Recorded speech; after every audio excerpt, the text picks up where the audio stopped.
রব্বানা যালামনা আনফুসানা ওয়া ইল্লাম তাগফির লানা ওয়া তারহামনা লানাকুনান্না মিনাল খাসিরিন। যদি নবী আলাইহিস সালাতু ওয়াস সালামকে আল্লাহ পাক বলে ফাসাব্বিহ বিহামদি রাব্বিকা ওয়াস্তাগফির, যদি নবী আলাইহিস সালাতু ওয়াস সালামকে বারবার ইস্তেগফার বলার জন্য আল্লাহ পাক আদেশ করেন যে বেশি বেশি তওবা কর, বেশি বেশি তওবা করো। যদি আমার নবীকে বারবার তওবা করার জন্য বলে, বারবার তাসবিহ তাহলিলের জন্য বলে, তোমার আমার কি করা উচিত আমি জানি না। নবী রাসূলগণ দুনিয়াতে আসছেন কেন? এই মাসালাটা আমাদের মাথার মধ্যে ঢুকাতে হবে। নবী রাসূলগণ দুনিয়াতে, সবাই বলেন দুনিয়াতে, এই প্রশ্নটার জবাব আমাদেরকে জানতে হবে। যদি এই প্রশ্নের জবাবটা আমাদের মাথার মধ্যে থাকে তাহলে কুঠি মাসালাও হল হয়ে যাবে। নবী রাসূলগণ দুনিয়াতে কম্পিউটার আবিষ্কার করার জন্য আসেন নেই, মিসাইল বানাবার জন্য আসেন নেই, আণবিক বোমা বানাবার জন্য আসেন নেই। নবী রাসূলগণ দুনিয়াতে দ্রুতগামী ট্রেন আবিষ্কার করার জন্য আসেন নেই, ওই উঁচা বিল্ডিং বানাবার জন্য আসেন নেই। নবী রাসূলগণ দুনিয়াতে কেন আসছেন? মানুষরূপী অমানুষদেরকে মানুষ বানাবার জন্য। কিসের জন্য ভাই বলেন তো? মানুষরূপী অমানুষদেরকে, এইটা মাথার মধ্যে রাখেন, তাহলে মাসালা হল হয়ে যাবে।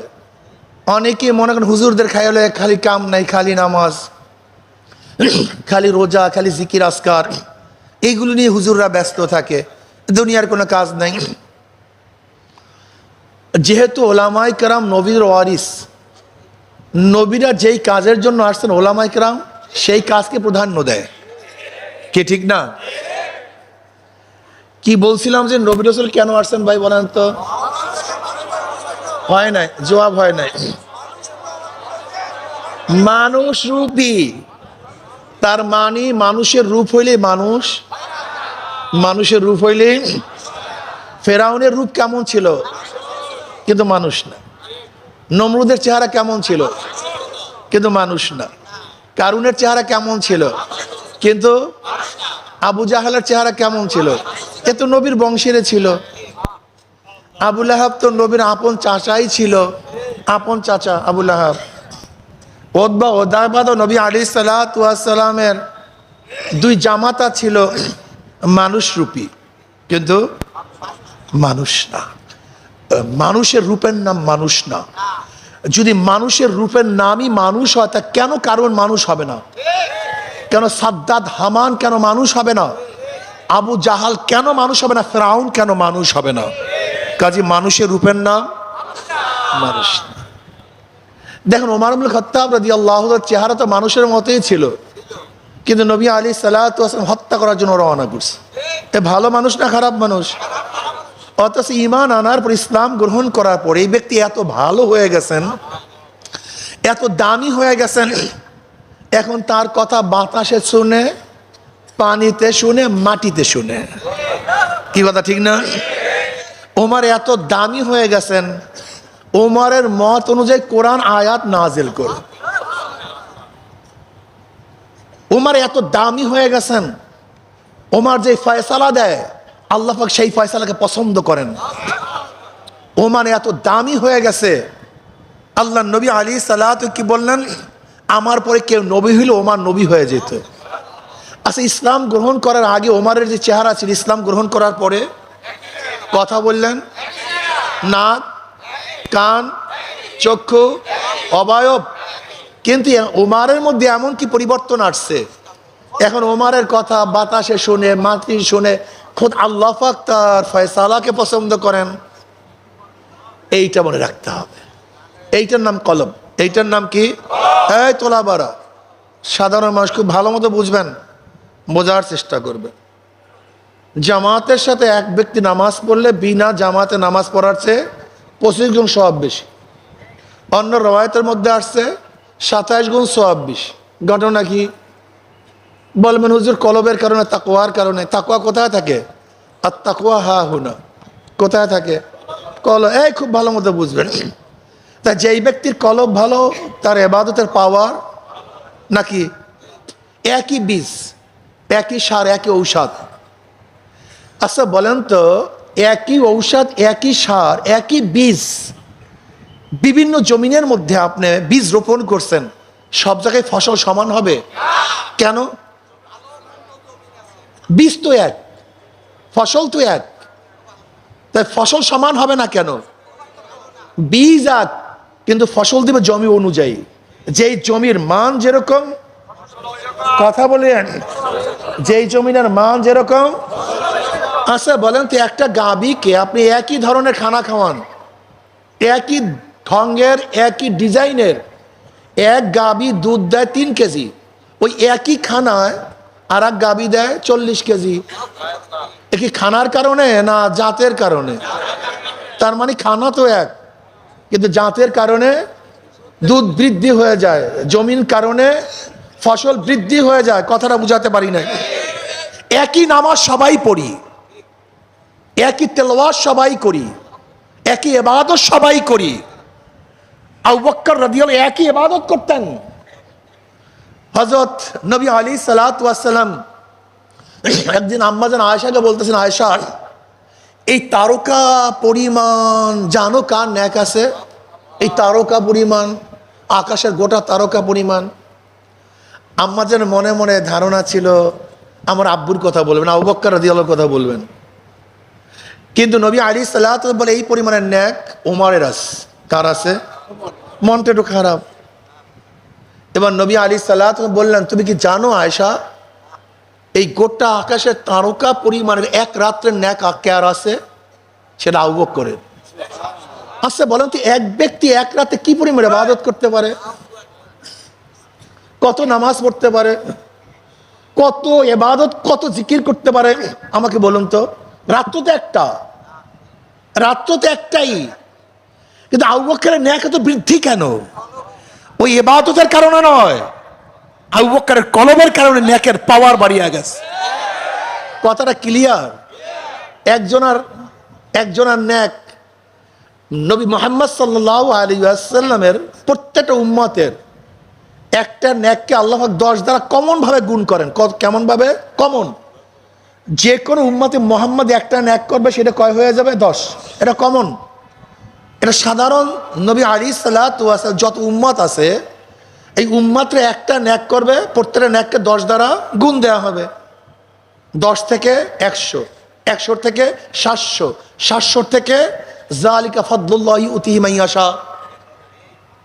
এই যে আল্লাহ পাক যাকে বেশি দিবেন, জমনের দেওয়া দিবেন, এই কাকে বেশি দিবেন বলেন তো?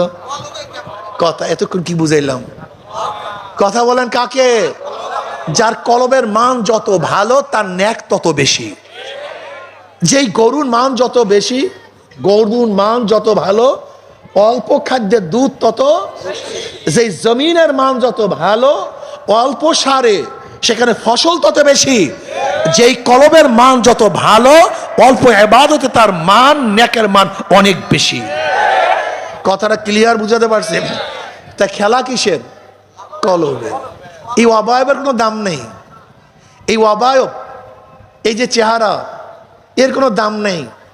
যদি সৌন্দর্যটার দাম হইতো, তা আবু লাহাব তো অনেক সুন্দর ছিল, তার নামই তো অগ্নিস্ফুলিঙ্গের বাপ।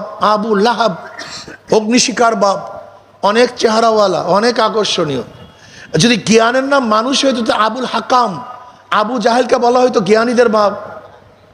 যদি টাকার নাম মানুষ হইতো, কারুনের এত সম্পত্তি ছিল যে 70 কথিত আছে 70টা উট প্রয়োজন হয়তো তার স্বর্ণ মুদ্রার গোডাউনের চাবি বহন করার জন্য।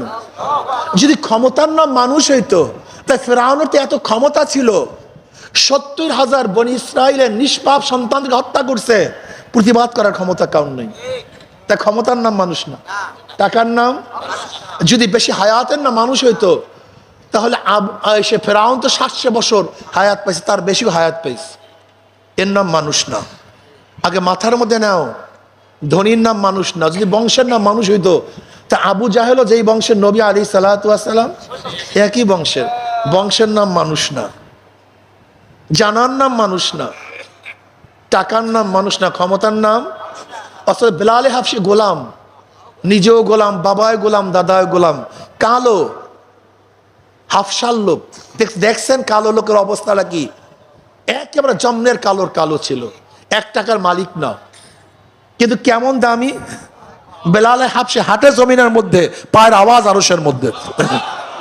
হাটে পায়ের আওয়াজ, অথচ কালো, একেবারেই কালো, নিঃস্ব, টাকা পয়সার মালিক না। এই দামি হওয়ার কারণটা কি? এটা মাথার মধ্যে রাখতে হবে, মাথার মধ্যে ভালো মতো ঢুকান। এই দামি হওয়ার কারণটা কি? এই চেহারা না, এলেম না, এটা হলো কলব। যার কলব যত স্বচ্ছ পরিষ্কার, তার মান তত বেশি। রাবেয়া বসরি রহমাতুল্লাহ আলাইহা, আপনারা অনেকেই জানেন না, সে কিন্তু বান্দি ছিল, লেউন্ডি ছিল, বাজা ছিল, খাঁটো ছিল, কালো ছিল, কিন্তু আজও তার নামে বয়ান চলতেছে। কথাটা ক্লিয়ার বুঝাতে পারছে? ইন্নাল্লাহ লা ইয়ানজুরু ইলা সুওয়ারিকুম ওয়া আমওয়ালিকুম ওয়ালাকিন ইয়ানজুরু ইলা নিয়্যাতিকুম ওয়া কুলুবিকুম ইয়াওমা লা ইয়ানফাউ মালু ওয়ালা বানুনা ইল্লা মান আতাল্লাহ বিকলবিন সালিম। এই কলবের চিন্তা আপনার মধ্যে, আমার মধ্যে নেই। এর জন্য যাদের কলব ভালো, একবার আল্লাহ বলবে তাদের মাকাম উপরে উঠিয়া যাবে। আর আমাদের যাদের কলবের মান নাই, সারাদিন আল্লাহ আল্লাহ, কোনো কাম নেই। কথাটা বুঝাতে পারি নাই। আসলে কলবের জমিন যার যত ভালো, নেকের ফসল তার তত বেশি। আমি কথাটা বুঝাতে পারছি? এই নবী রসুলগণ দুনিয়াতে আসছেন এই মানুষরূপী অমানুষদেরকে, কথা কয় না, যারা আমরা ছিলাম জাহান্নামী, তাদেরকে জান্নাতের মেহমান বানাবার জন্য নবী রসুলগণ দুনিয়াতে আসছেন। যাদের দিকে আল্লাহ পাক ভ্রুক্ষেপ করতেন না, আল্লাহ পাক তাদের কলবের মধ্যে তার মহাব্বত যেন দান করতে পারে, সেই জন্য নবী রসুলগণ দুনিয়াতে আসছে। ওমা আরসালনাকা ইল্লা রাহমাতাল লিল আলামিন। প্রিয় ভাইয়ার আমার, এজন্য নবী আলাইহিস সালাতু ইত্তেবা করবেন, অনুসরণ করবেন, ইখতিলাফ নাই। সাহাবারা কেমন অনুসরণ করতেন? যুক্তির মাধ্যমে না, মহাব্বতের মাধ্যমে। যুক্তি বেশি দিন থাকে না। যেরকম ধরে নেন, আমি যদি একজনকে আব্বু মানি যুক্তি হিসাবে, তোমার আব্বু এইটা, এই যুক্তি, এই যুক্তি, এই যুক্তি মানলাম আমার বাবা, কিন্তু আর একজনে যদি তার পাল্টা যুক্তি দেয়, তখন বাবার অবস্থা কি হবে? কথা বলেন না কেন? বাবা শেষ। আমার বাবা, আমি যুক্তির মাধ্যমে মা মানলাম, কিন্তু আর একজনের পাল্টা যুক্তি শুরু করছে, যার যুক্তি বেশি হবে ওই মা। আরেকজন শেষ, আরেকজন, তা মাই তো পাবো না কিয়ামত পর্যন্ত। যুক্তির মাধ্যমে হয় না, যুক্তিতে মুক্তি নাই। মনে রাখতে হবে, আল্লাহর রহমত যার কলবের মধ্যে আসে সেই মাওলাকে পায়। যুক্তির মাধ্যমে মাওলাকে পাওয়া যায় না, বিশ্বাস হয় না। ইন্নাকা লা তাহদি মান আহবাবতা ওয়ালাকিন্নাল্লাহ ইয়াহদি মান ইয়াশা। হেদায়েতের মালিক কে? যুক্তির নাম হেদায়েত না। যদি যুক্তির পাল্লায় পড়েন, তাহলে শয়তান যুক্তি দিয়ে ফেল করছে। শয়তান আর নবী আদম সফর্দ করিয়া, স্যালেন্ডার করিয়া কামিয়াব হয়ে গেছে, বিশ্বাস হয় না। আল্লাহ পাক শয়তানকে বলছে, শয়তান তুই সেজদা করলি না কেন? তুই সেজদা করলি না কেন? আমি হুকুম করছি সেজদা করার জন্য। সে যুক্তি শুরু, আনা খায়রুম মিনহু, আমি আদমের চেয়ে, খালাকতানি মিন নারি ওয়া খালাকতু মিন তিন, আমাকে বানাইছো আগুন দিয়া, আদমকে বানাইছো মাটি দিয়া।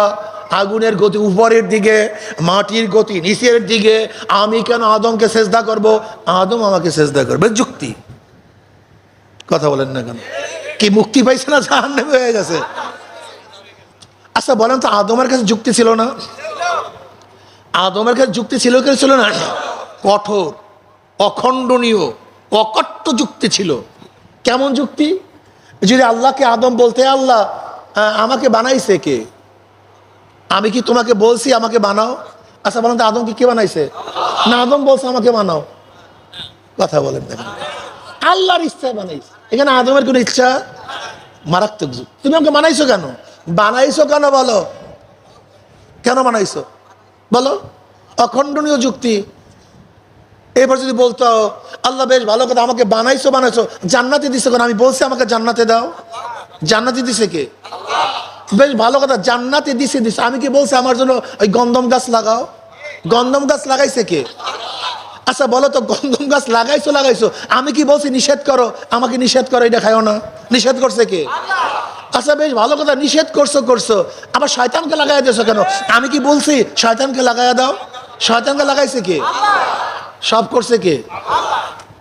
অথচ ধরা খাইছে আদম। মারাত্মক যুক্তি, অখণ্ডনীয় যুক্তি, যৌক্তিক যুক্তি। এটা এমন না যে অযৌক্তিক, সবই যৌক্তিক। আদম অনেক যুক্তি আল্লাহর কাছে প্লেস করতে, কিন্তু না, একটা যুক্তিও নেই। আদম এই কথা বলেন, আল্লাহ আমাকে বানাইছো কেন, জান্নাতি দিছো কেন, গন্ধমুখ লাগাইছো কেন, শয়তানকে লাগাইছো কেন? কোনো যুক্তি নেই। রব্বানা যালামনা আনফুসানা, আমি ভুল করছি, আমি জুলুম করছি। তোমার কোনো প্রশ্নই নাই, তোমার কোনো ইশকাল নাই, তোমার বিরুদ্ধে কোনো কথা নেই। রব্বানা যালামনা আনফুসানা ওয়া ইল্লাম তাগফির লানা ওয়া তারহামনা লানাকুনান্না মিনাল খাসিরিন। আদমের সূরা, এটা কাদের সূরা? এই চরিত্র কাদের? মুক্তি পেয়ে যাবা সব। যারা আদমের চরিত্র অবলম্বন করে সব মুক্তি, সব মুক্তি। যারা আত্মসমর্পণ করবা সবাই মুক্তি।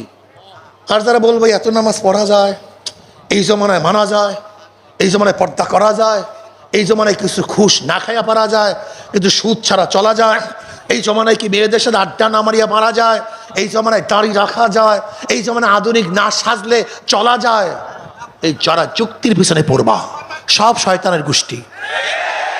সব কার গোষ্ঠী? ওই শয়তান যুক্তি শুরু করছে, এইটাও। আর আদম আত্মসমর্পণ করছে।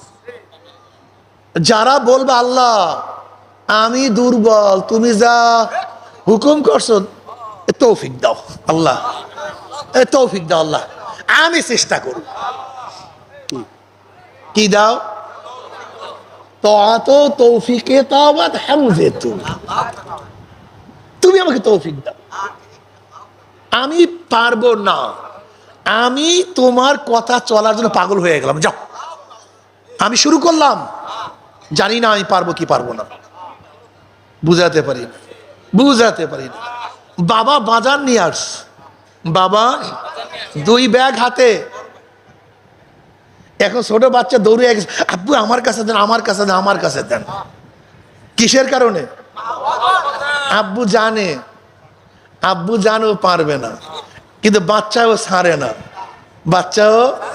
এবার আব্বুকে ধরো তুমি। এখন বাচ্চা নিজে নেয়, কিন্তু হেল্প করে কে? কথাটা বুঝতে পারি না। ওই আঙ্গুলে সহায় রাখছে, আঙ্গুলটা ধরে রাখছে। বাচ্চা খুশি, আমি কাজ করতেছি। তোমাকে আমাকে মনে রাখতে হবে, তুমি আমি মাওলা ফকর বলে চাপায়া দিছে। এই ইবাদত করার ক্ষমতা আমরা রাখি না, কিন্তু যখনই আমরা মোহাব্বতের সাথে কাজটা শুরু করব, আমার মাওলা ধরে বসবে, কর আমি আসি। হাদিসে কুরসির মধ্যে আছে, ওয়ান আবি হুরায়রা রাদিয়াল্লাহু তাআলা قال قال رسول الله صلى الله عليه وسلم قال الله عز وجل انا عند ظن عبدي بي وانا معه اذ ذكرني فان ذكرني في نفسي ذكرت في نفسي وان ذكرني في ملأ ذكرت في ملأ خير منهم وان تقرب الي شبرا تقربت اليه ذراعا وان تقرب الي ذراعا تقربت اليه باعا وان آتاني يمشي اتيته هرولة।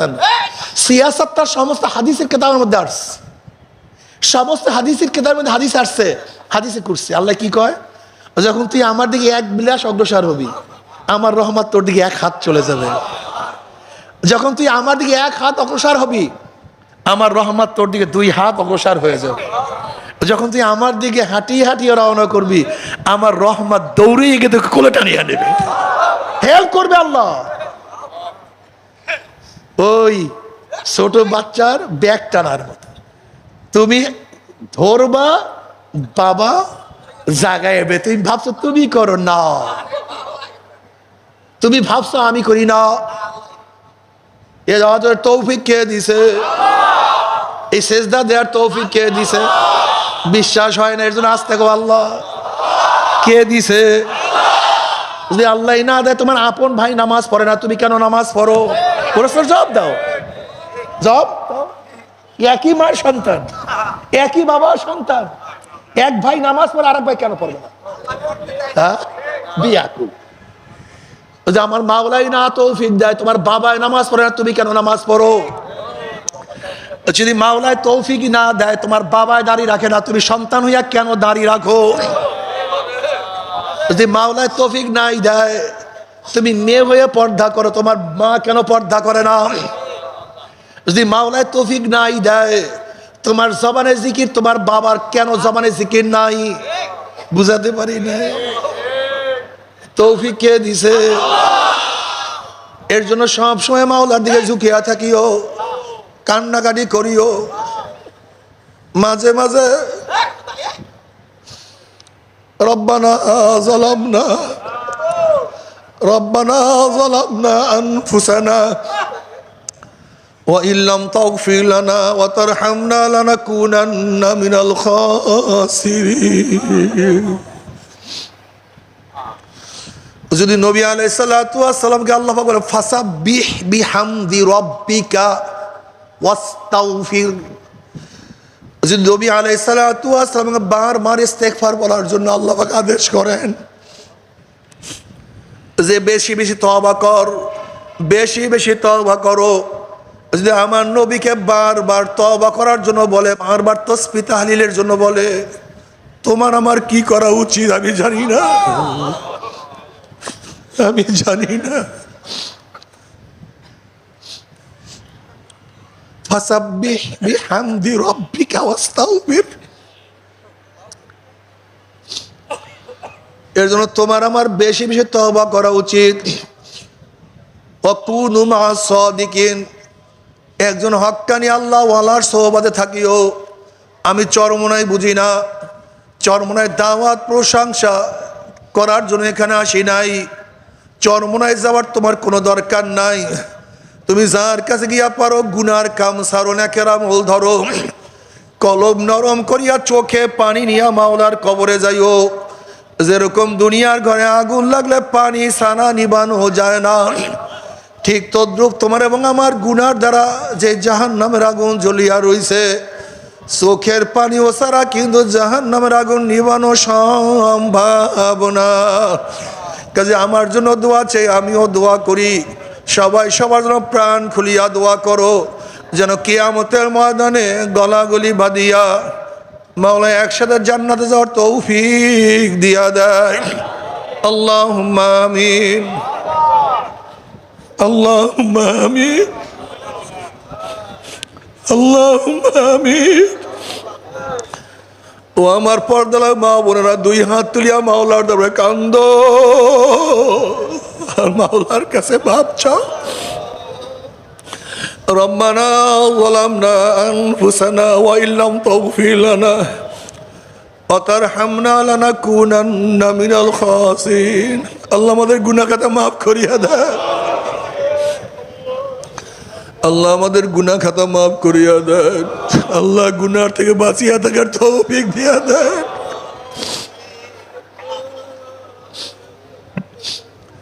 আল্লাহ গুনার থেকে বাঁচিয়া থাকার তৌফিক দিয়া দেন।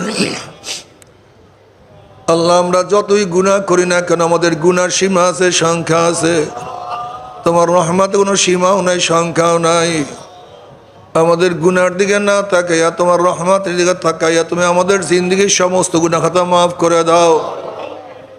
আল্লাহ আমরা যারা হাত তুললাম জানি না কার মা নাই, বাবা নাই, স্ত্রী নাই, স্বামী নাই, সন্তান নাই, দাদা নাই, দাদু নাই, নানা নাই, নানু নাই। আল্লাহ যত মুমিন মুমিনাত মুজাহিদরা কবরে শুয়ে রয়েছে সবার কবরে আযাবকে মাফ করে দাও। ইয়া আল্লাহ খাস করে আমাদের শায়েখ ও মুর্শিদের কবরকে জান্নাতের বাগিচা বানায় দাও। মা দাদা সহ তামাম দুনিয়ার মাশায়েখদের মাকামকে জান্নাত মধ্যে বুলন্দ করে দাও। আমাদের আওলাদ কুমার খাস গোলাম বান্দী হিসেবে কবুল করে না। রব্বানা হাব লানা মিন আজওয়াজিনা ওয়া যুররিয়াতিনা কুররাতা আইনুন ওয়াজআলনা লিল মুত্তাকিনা ইমামা। রব্বিরহামহুমা কামা রাব্বায়ানি সগীরা। ওয়া সাল্লাল্লাহু তাআলা আলা খায়রি খালকি মুহাম্মাদ ওয়া আলিহি ওয়া আসহাবিহি ওয়া আজওয়াজিহি ওয়া আতবাইহি আজমাইন। আরহামনা মাআহুম বিরহমাতিকা ইয়া আরহামার রাহিমিন।